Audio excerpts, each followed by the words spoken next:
They didn't just hurt you. They studied you, learned your weaknesses, used your own heart as a weapon against you. You believed in their love, you trusted them, but what you experienced was not love. A narcissist doesn't love. They use you as simply a reflection in their mirror, a character in their fantasy. And when you stopped playing the role they assigned you, they withdrew. They turned distant, cold, cruel, leaving behind silence, emptiness, confusion.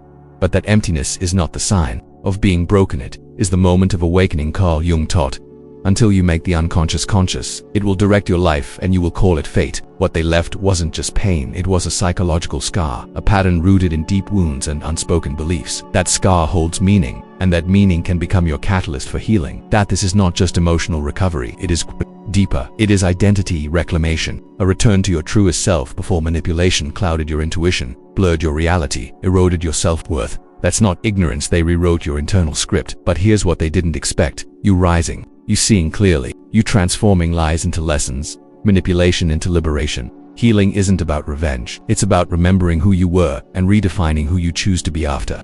Not waiting for apologies, not needing permission. Healing begins when you stop seeking their validation and start seeking your truth.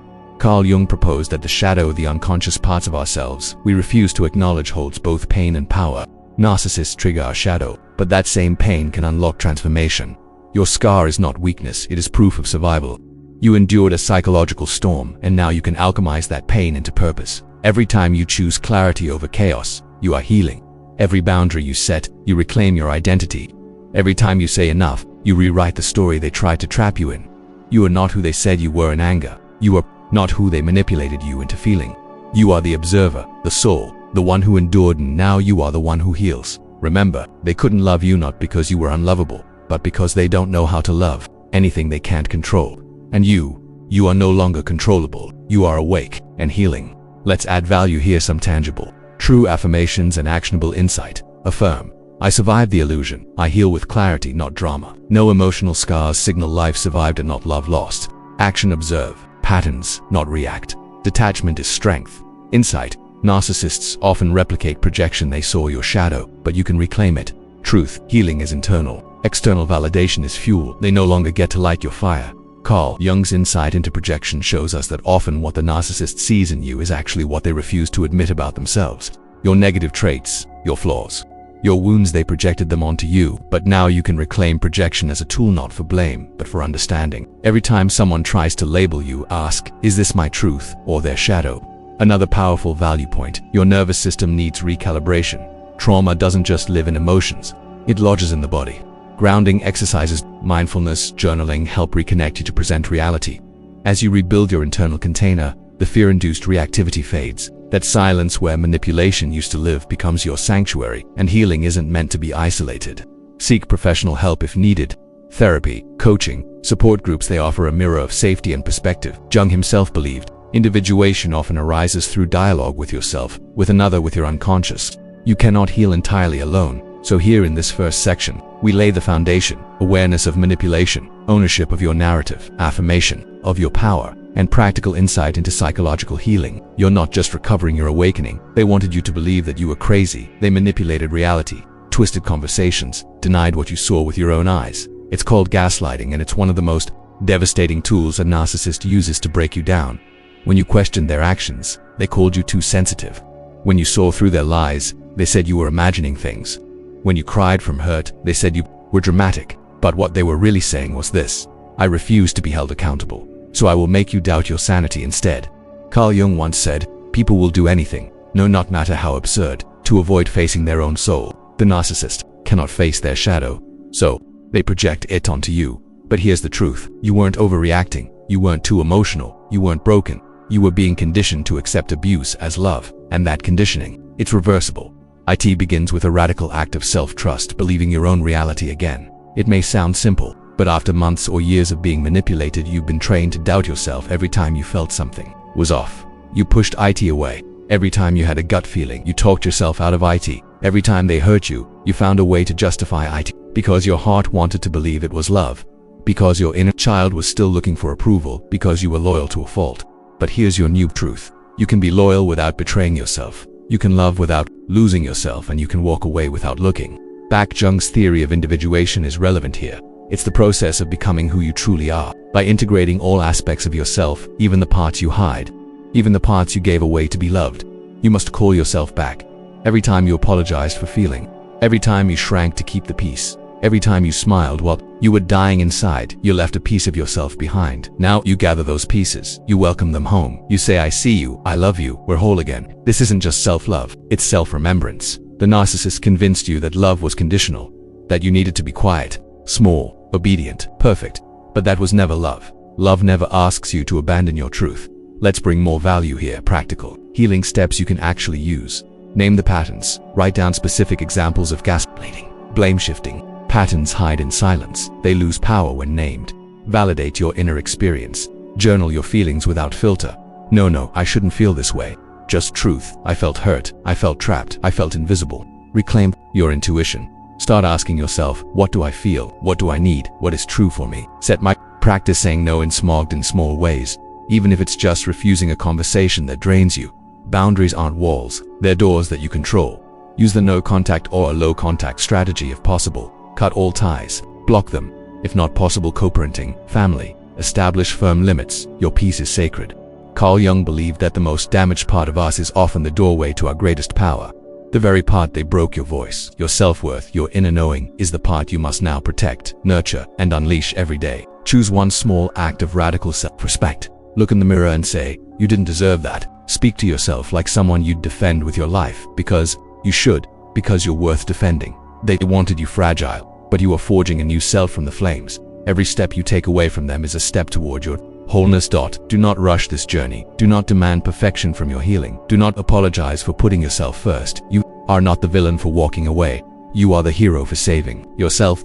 This is not just about getting over someone, this is about getting back to yourself. The wound left by a narcissist is not just a memory, it is a silent shadow that follows you, whispering doubts when you try to love again. When you have been emotionally entangled with a narcissist, the scar is not visible to the eye, but deeply carved into your sense of self. Healing this scar is not about forgetting it, is about remembering who you truly are, underneath the manipulation, the gaslighting, and the confusion. And the path back to yourself is the most important journey you will ever take. First, let's start with a simple truth. The narcissist never saw your soul. They saw your energy. They saw your kindness as a resources, saw your empathy as a door through which they could control, but they never saw you. And understanding this is not bitterness, it is clarity. Carl Jung said, until you make the unconscious conscious, it will direct your life and you will call it fate. Now, you must bring light to the unconscious, ways you were conditioned to tolerate emotional harm, and that begins with awareness. On the silence after the relationship ends, a strange emptiness appears. It feels like grief. But it's not only grief for the narcissist. It is grief for the version of you who didn't yet know the truth. It's grief for all the love you gave that wasn't returned. And most painfully, it's grief for the moments you betrayed your own intuition just to keep the peace. To heal this scar, you must allow yourself to mourn not just the person, but your own lost self. Write it out. Speak it out. Tell your story in a way that releases you from it. Don't protect their image in your mind. Don't silence your pain to avoid judgment. Emotional abuse is real, and it thrives in secrecy. The more you express, the more you reclaim your voice. And in your voice, your power begins to return. You may ask, why did I stay? Why didn't I see it earlier? But the truth is, you were trained perhaps from childhood to ignore red flags. Perhaps your inner child still believed love had to be earned. Perhaps your nervous system was used to chaos. This is not your fault. And realizing this is the beginning of deep compassion for yourself. The narcissist found a wound. They didn't create it, but they did exploit it. Now, that wound is your teacher. Healing is not linear. One day you may feel strong and free. The next day a memory might pull you into sadness. This is normal. Do not measure your healing by how little you think about them. Measure it by how gently you speak to yourself when you do. Forgive yourself, not them yourself. Forgive yourself for being vulnerable, for wanting to believe, for hoping this was not weakness, it was love. And now, that same love must turn inward. Start treating yourself like someone you deeply want to protect. Create rituals of self-care that are sacred, not just face masks and tea but silence, reflection, saying no, writing letters to your past self and reading them out loud. You are rebuilding a relationship with the one person who will never leave you. And yes, your body also remembers. Trauma lives not just in memory, but in your nervous system. If you flinch at sudden loud voices, if your chest tightens when someone criticizes you, this is your body reacting to what it once had to survive. Offer your body safety. Breathe deeply, stretch in silence. Walk barefoot. Place your hand on your heart and say, I am safe now. I am not in that relationship anymore. Your body needs to hear this truth every day. Carl Jung believed that every shadow carries a gift, and in the scar left by a narcissist, the gift is awakening. You are awakening to patterns, to truth, to your worth. You are no longer in the fog. You are no longer hypnotized by false love. You are seeing clearly, and that clarity is the light that leads you home. You do not need revenge. You do not need them to understand. You do not need closure from the person who hurt you. Closure is what you give yourself when you choose to stop waiting for the apology and start living the truth. And the truth is, you survived. And survival is not the end, it is the beginning of self-love. Healing from the damage a narcissist left is not just about repairing what was broken. It's about remembering what was never truly lost, your inner light. When you were with them, your light was dimmed, not destroyed.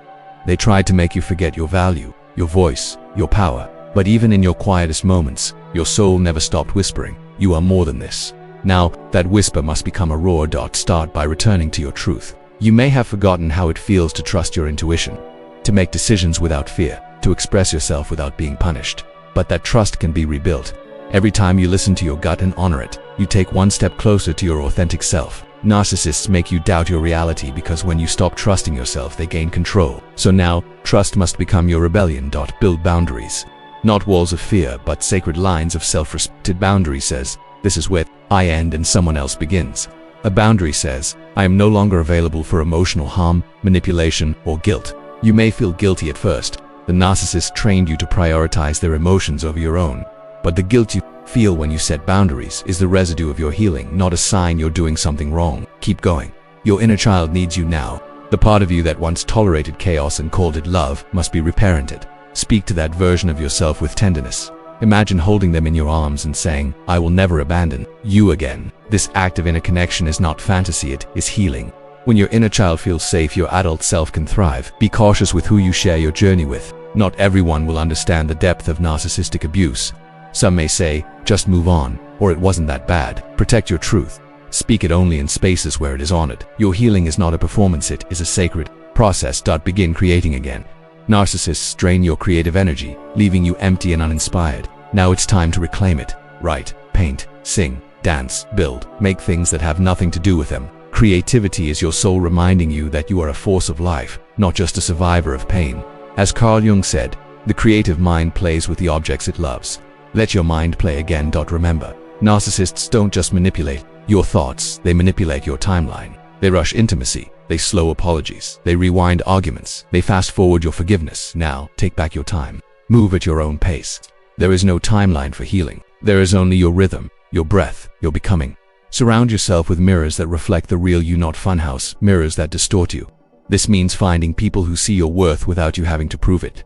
This means environments where your peace is protected nor disturbed. This means choosing every day to believe that you deserve better, not because you've suffered enough, but because you are inherently worthy. Grief will still come, sometimes at night, sometimes in the middle of joy. Let it come, let it wash over you and teach you. Grief is not a weakness, it is a sign of release. Every tear carries a memory, and every memory loses power when it is cried out. There is strength in softness. Do not harden, stay open, stay tender, stay alive. And yes, one day you will love again, but it will not be the same. This love will not be desperate. It will not be about fixing or being fixed. It will not be loud with drama or quiet with fear. It will be gentle, honest, mutual, and most importantly, it will begin with you. The love you show yourself will become the blueprint for every future connection. Understand this. The narcissist was a chapter, not the whole book. They were a storm, not the sky. You are the sky, vast, limitless, unbroken. They came to teach a painful lesson, but you are not the pain. You are the one who rose, the one who saw the darkness and chose the light, the one who finally said, no more. Carl Jung believed that the soul becomes enlightened not by imagining figures of light, but by making the darkness conscious, and this is what you are doing, facing the shadow. Naming the wound, walking through the fire and finding the gold. You are not healing to go back to who you were. You are healing to become someone you've never been, someone who is whole. The scar remains, yes, but it is not ugly, it is sacred. It is the mark of someone who lived through the storm and chose not to become it. It is a reminder that you were once lost, and now you are returning, slowly, gently, bravely. This is your journey. This is your return. And every step forward, no matter how small, is a triumph. The day you truly decide to heal is the day you become unstoppable against any form of manipulation. You are no longer easy prey. You no longer give your energy to the first person who says I love you without showing it. You no longer abandon yourself to avoid being abandoned. Now, you choose yourself first, and when that moment comes, because it will when someone tries to make you doubt yourself again, something inside you will rise. It won't be anger, it will be clarity. It won't be hatred, it will be strength. You will say calmly and firmly, I have been through this, and I won't go back. Not as revenge, but as an act of self-love, because those who have walked through darkness and found their own light do not need others' validation. They are enough for themselves. You don't need a narcissist to understand what they did to you. You don't need an apology that will never come. You don't need through them to acknowledge your pain for you to heal it. You saw it, you lived it, you survived it, and that is enough. Stop waiting for justice where there was never fairness. Closure does not come from them, it comes from you. Heal in silence if necessary. But let every step you take be an internal revolution. Let every conscious decision be a way to say, I deserve peace. Let every firm boundary be an affirmation. I will no longer destroy myself for love. And every morning when you wake up, remember that even with scars, you remain a soul worthy of true love. The narcissist showed you what love is not. Now it's your turn to discover what love truly is, and it begins with you, with how you speak to yourself, how you treat yourself, how you hold yourself in the midst of fear, with how you choose yourself even when it hurts. That is the true act of healing. That is the path back home. Never forget this. You were hurt, but you are not broken. You were deceived, but you are not lost. You were manipulated, but you never stopped being you. And now, you are coming back. Not as you were, but as someone wiser, stronger, more aware. And if you ever doubt your worth, remember this truth. The fact that you survived someone who tried to destroy you already makes you light. You are not alone. Many have been where you are. And we say from the other side of pain, yes, healing is possible. Yes, you can trust again. Yes, you deserve better. And yes, it all begins the moment you decide your story does not end in trauma. Start in your awakening. If this message touched your soul, comment the word rebirth. Subscribe for more content that heals the soul. This is Healing Echoes.